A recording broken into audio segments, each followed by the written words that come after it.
If your circle doesn't support your vision, it's not a circle, it's a cage. I've been doing transformative work for close to 40 years with all sorts of human beings. And for those of you that have built successful businesses in your life, you know that what I'm talking about when I say this is accurate. The relationships that got you here might not be the one to get you there, wherever there is for you. So today we're going to dive right into something that affects every single one of us, but that we rarely talk about openly. How our relationships either fuel our vision or slowly suffocate our vision. And here's what's interesting about this whole thing. Dr. John Gottman's research shows that most relationship conflicts, especially the kind that's like gridlocked and never seems to get resolved, finds its roots in unfulfilled dreams. Think about that for a moment. The tension that you feel in your relationships might not be about the surface disagreement or argument. It's about the dreams that aren't being supported or fulfilled, the vision that isn't being honored. I'm going to share with you exactly how to identify whether or not your relationships are aligned with your vision and what to do when you see that they're not. And most importantly, how to have the conversation that can change everything. You don't have to choose between love and success because that's a false choice. And I'm going to prove it to you today. First point is there's a hidden cost of relationship misalignment. I had a client recently, let's call her Sarah, who came to me completely burnt out and exhausted, not from her business, which was actually thriving, doing really well. She had built a 7-figure company. She had an amazing team at work that worked with her. Everything looked great from the outside, but she was suffering inside. And when we really got into it, here's what was actually happening. Sarah had this deep desire for expansion in her business and exploration. She wanted to travel and expand her business internationally into other countries, to push herself in ways that she hadn't before. But with her romantic partner, he valued stability, routine, which is nothing wrong with that. It's just a different game. So what started happening between them was subtle, but it ended up being devastating. Every time Sarah would share an idea about expansion or travel, she'd see that look. That look, that slight kind of tension in the jaw, that pause before the supportive response that comes back at you. So she started making her dreams smaller, more palatable, less grand. She started to edit herself before she even spoke to her partner. Like, well, maybe we could travel just once a year, or what if I only opened one new office in another location instead of 3? She was minimizing and suffocating her own dreams to keep the peace and avoid conflict. Sound familiar? And here's what the research actually tells us. When we compromise our dreams for relationship harmony or seeming harmony, we create the very resentment that we're trying to avoid. It's like trying to hold a beach ball underwater. I mean, you can only do that for a while before it eventually just explodes to the surface. That's the same kind of dynamic. So your relationships are either fuel for your dreams or they are friction against them. There is no little bit pregnant here. And if for those of you that are actually high achievers, you already actually know this in your businesses because you wouldn't keep an employee around who kept shooting down the goals of the company. You would be like, you're clearly not committed to what we're doing here. If they made you constantly second guess your every decision, why do we accept that in our personal relationships? That's the question. So the cost isn't just emotional, it's actually everything.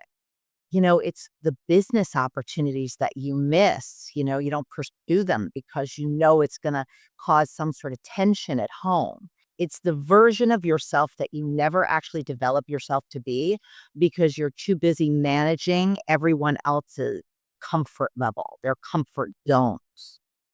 That's the real cost. Second point is the false choice that's keeping you stuck.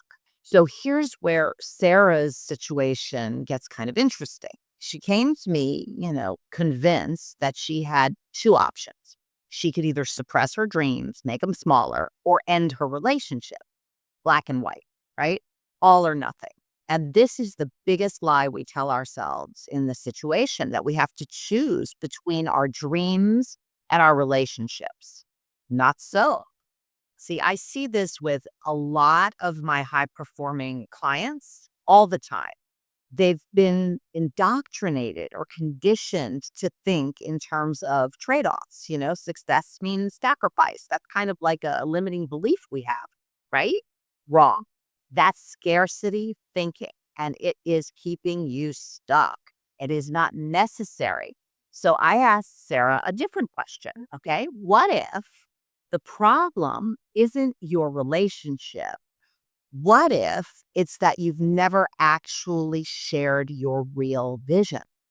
See, Sarah had been sharing the edited, reduced version, the safe version, the one that, wouldn't rock the boat. Her partner wasn't even rejecting her real dreams because he had never actually heard them. And this happens for a lot of us. So what Sarah did was something brave. She had what I call a vision conversation, not a negotiation, not a compromise session, but a real raw sharing of what really mattered to her. And she invited her partner to share his vision too. So it's a co-creation, no judgment, just honesty, authenticity. So what happened next surprised her.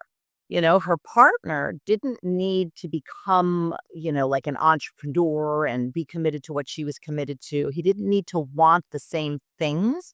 But when he understood why growth mattered to her, why travel mattered to her, that it wasn't about being dissatisfied with him, but about becoming who she really felt she was meant to be, everything shifted in their relationship. They found ways to support each other's vision while actually staying true to their own values and dreams at the same time. So he started planning stability zones into their life. I love this thing.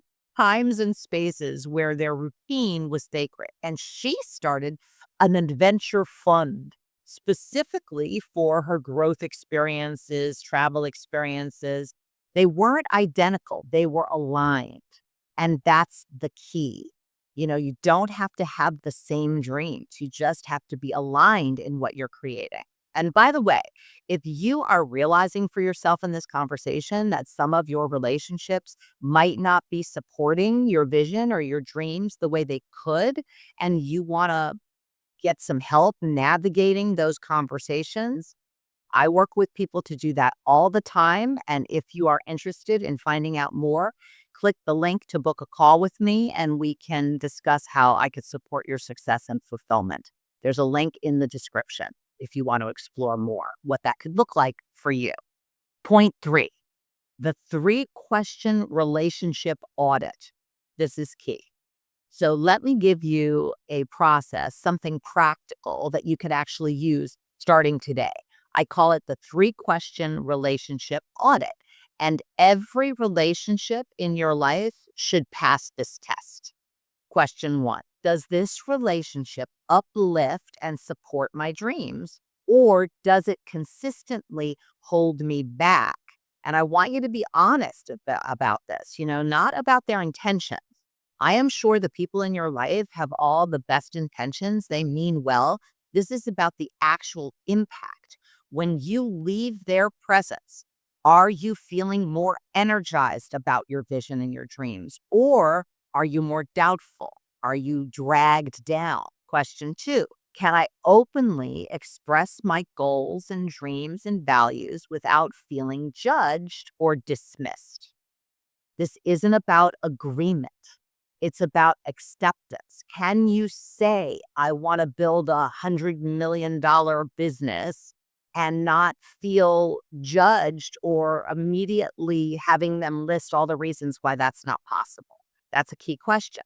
The third question is, do we create the space for each other to grow, or are we stuck in old patterns? Growth requires alterations. And if your relationships are built on who you were 5 years ago, or 10 years ago, or a year ago, you're going to resist who you're becoming inside of that relationship.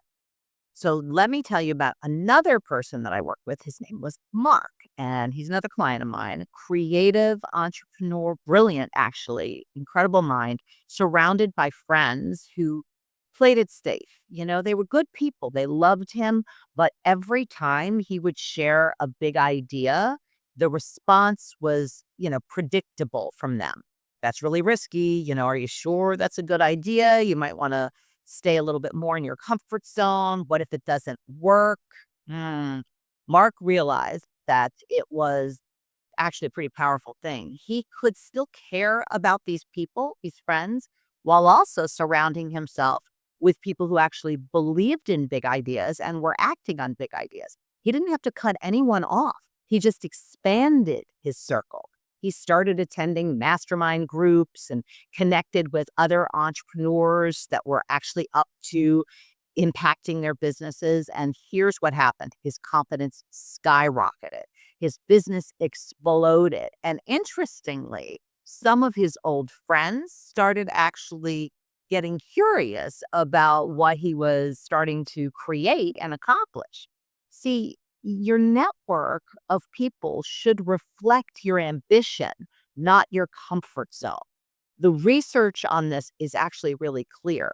We become the average of the 5 people that we spend the most time with. Oh my gosh, think about that. So if your 5 closest friends are telling you to play it safe, guess what you're going to do? Yeah, play it safe. Fourth point is the conversation that actually changes everything.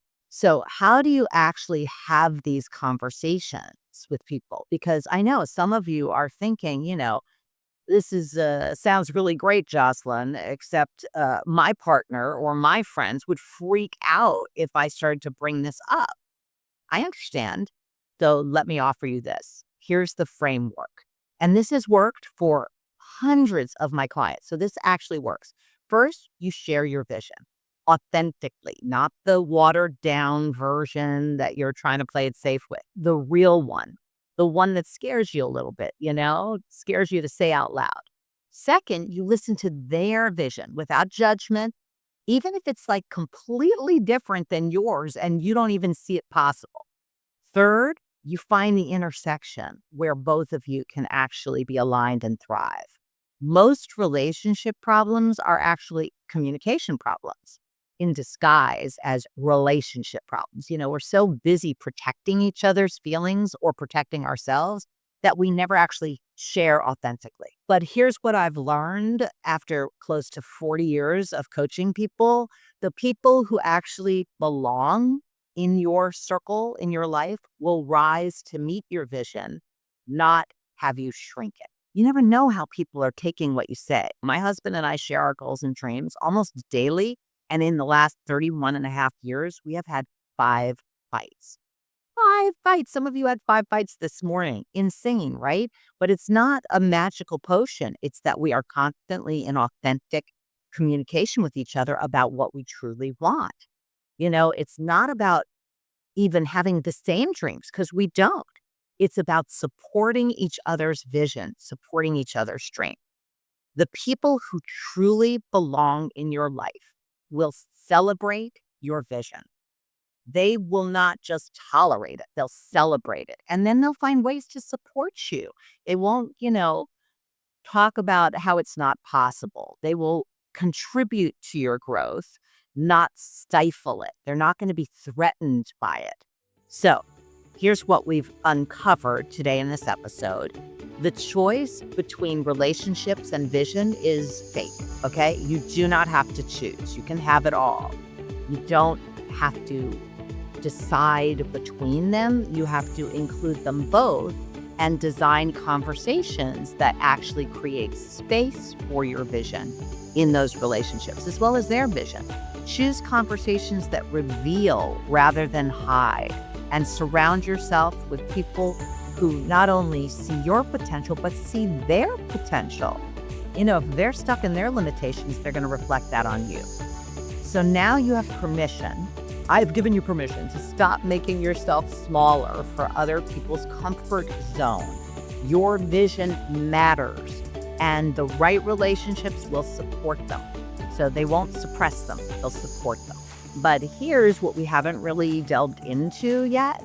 There is a specific type of relationship that's even more critical to your success in fulfilling your vision than romantic partnerships or friendships.